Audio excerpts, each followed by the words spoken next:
So welcome back to a new video, and in this video I will be going through my 2025 settings that I have run for the 2025 Pro MxBikes racing, basically for the whole year. I have just about 2k hours on the game and I basically run the same settings the whole time. And I thought I'd pop in as well to explain what the important settings does and kind of give some recommendations on what to put your own settings to depending on your skill level. So starting off with the very basics, my leaning is on my left stick, throttle on the right trigger, brake is on the left trigger, rear brake is on the right bumper, clutch on the left bumper, rider forward and backwards, and rider left right lean are on the right stick. Yeah, this is just very basic settings.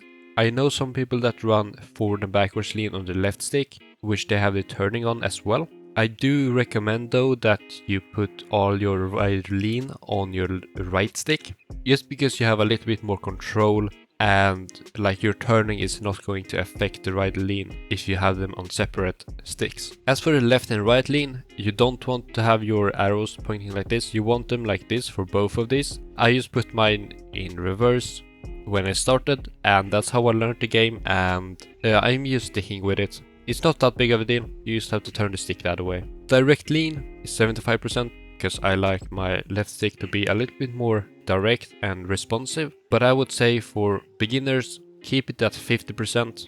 And once you get like amateur, maybe intermediate, you can start to increase it if you want. I would say anywhere between 50 to 100% is good. 75 is a very good middle ground in my opinion. As for combined brakes, if you have this checked, this input right here, the brake one, is going to affect both your front and rear brake. If you have this off, this brake input here is only going to affect your front brake. As you can see, only my front brake, when I turn it on, both of my brakes are engaged. The min is basically how much you have to push your button before the rear brake starts to activate. So as you can see, I can push my brake input to 30% before my rear brake starts to engage. And the max is basically the maximum amount of rear brake.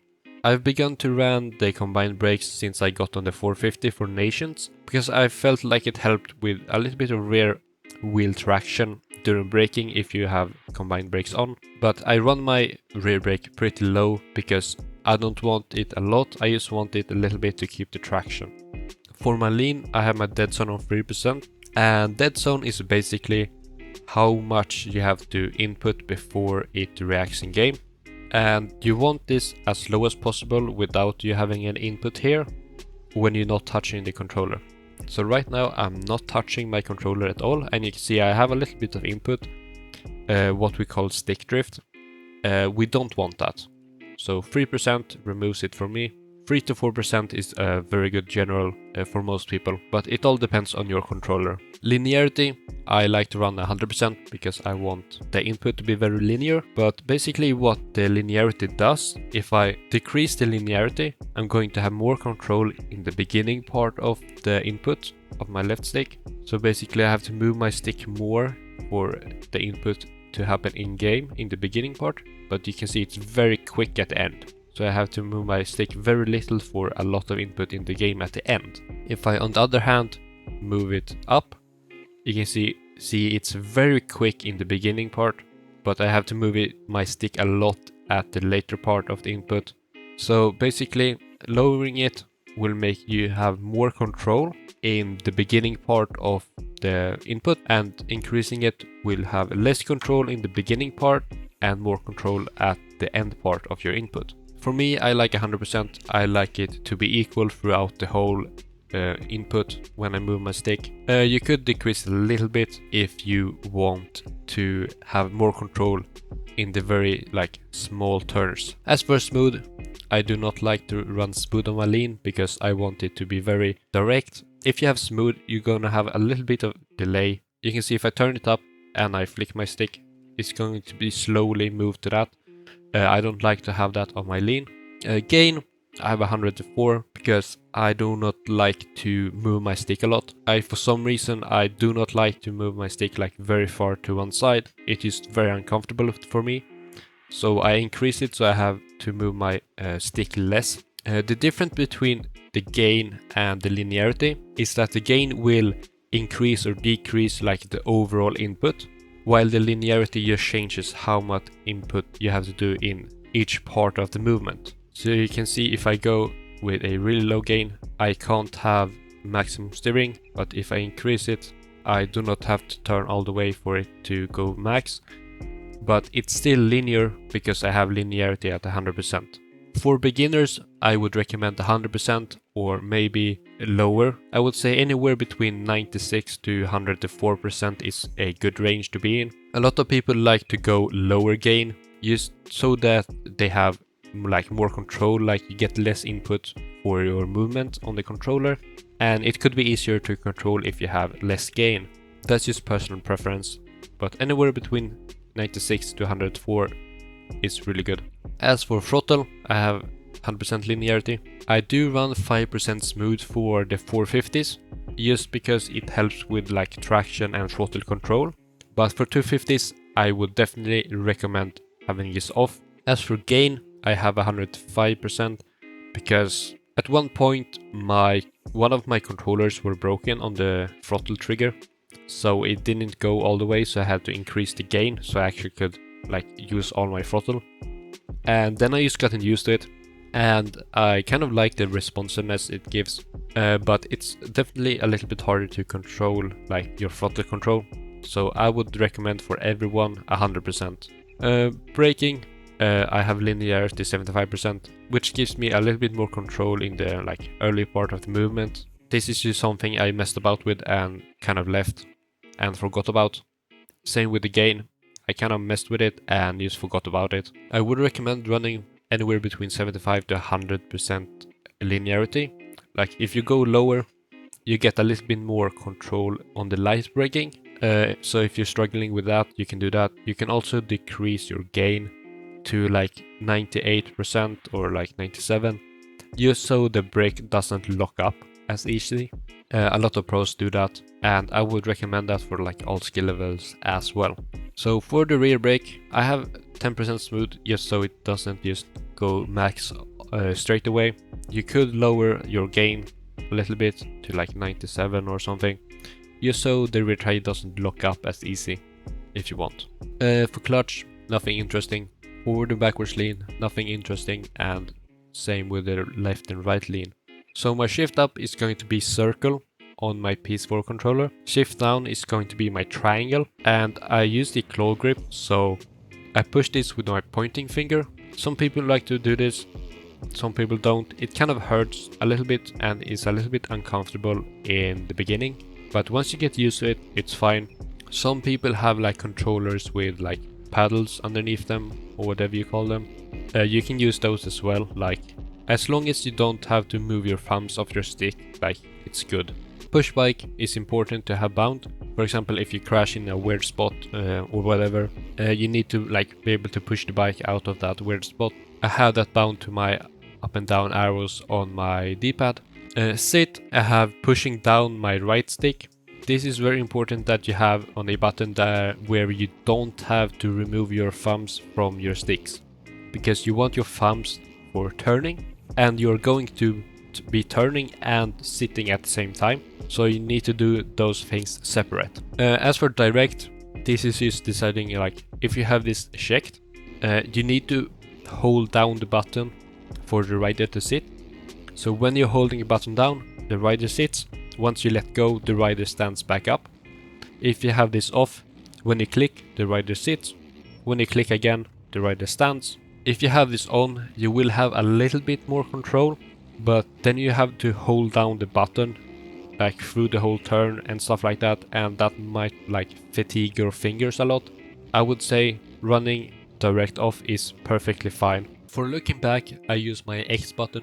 Heading, I have on my left and right arrows on my D-pad. Tear off, I have pressing down my left stick.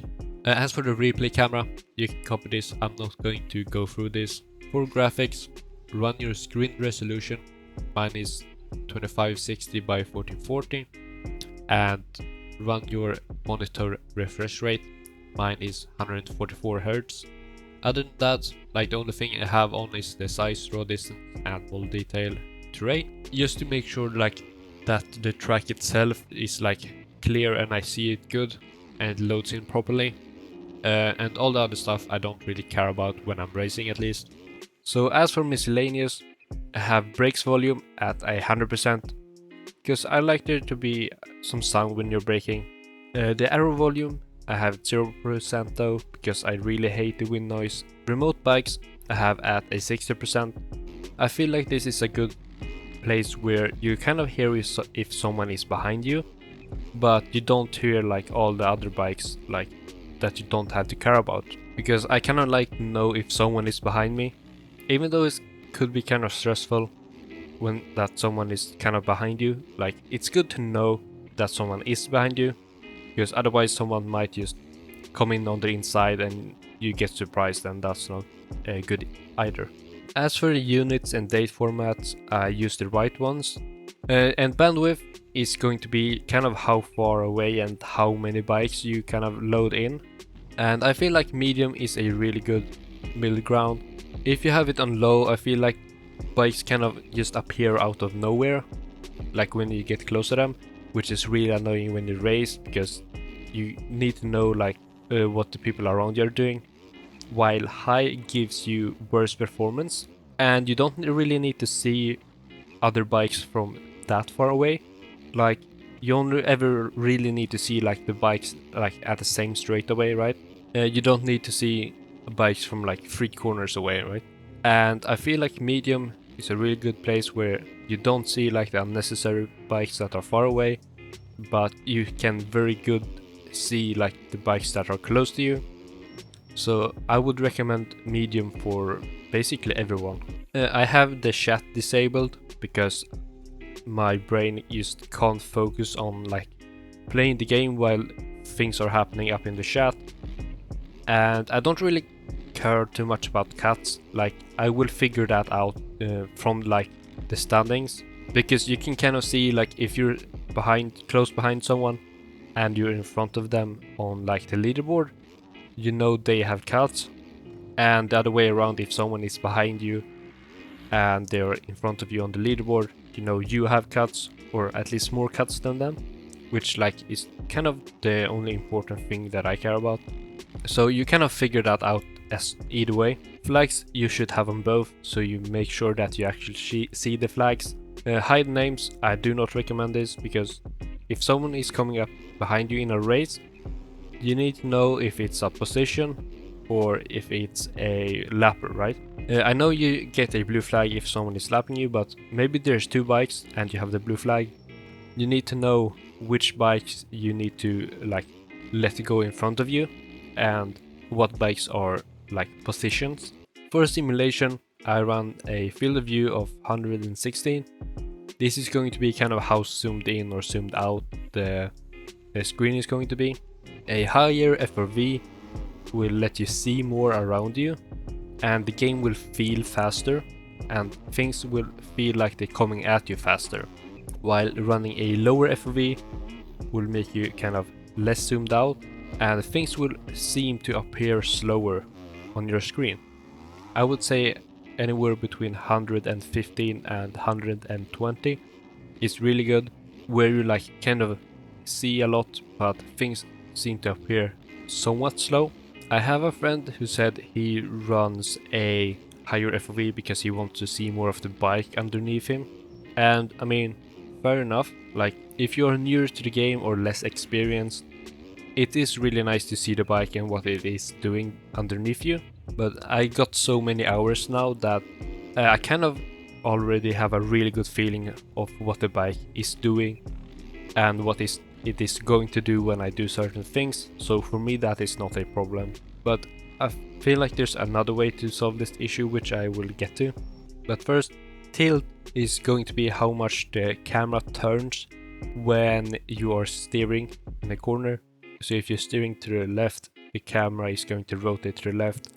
I find this really annoying, and I think it's hard to play with, so I would recommend having a low tilt so it doesn't rotate as much. As for pitch, this is going to be how much up and down the camera is, and this could help with kind of what I talked about earlier.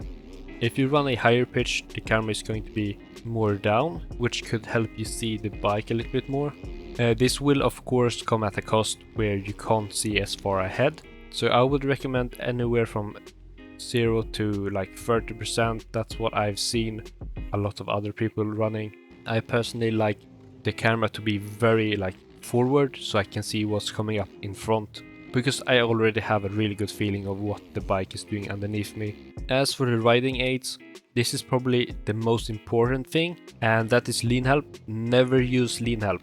Never ever use lean help. Lean help is basically going to limit how much you can turn in this game.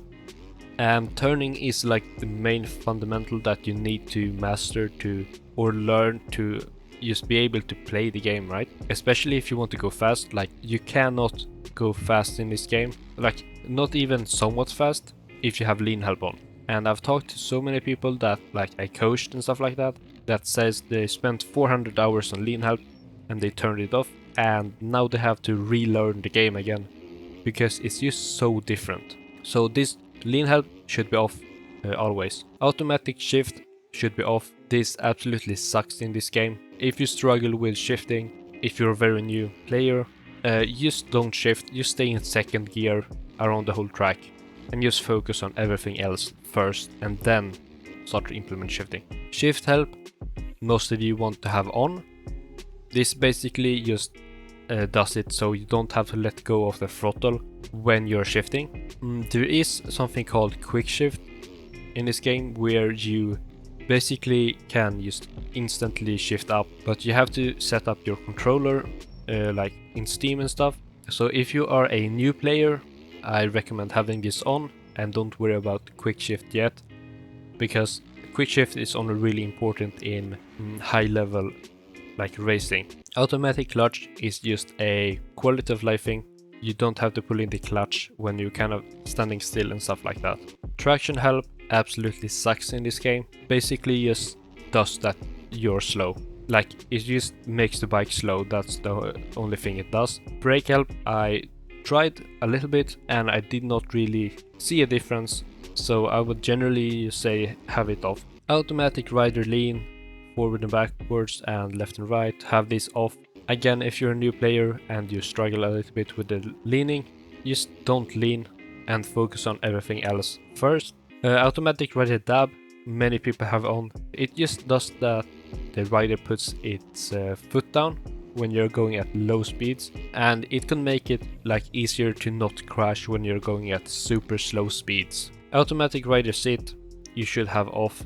Again, if you're a new player, don't sit and focus on everything else first, and then implement sitting once you are comfortable with doing all the other stuff. And automatic tire change, it just makes it so your tires get changed after you go back to pits. It's just a quality of life thing. So that's all for this video. This is my settings throughout the 2025 season. Going into the 2026 season, I will probably do the same settings. If you have any questions, don't hesitate to leave a comment or join my Discord in the description and just ask your questions, like I will respond. And yeah.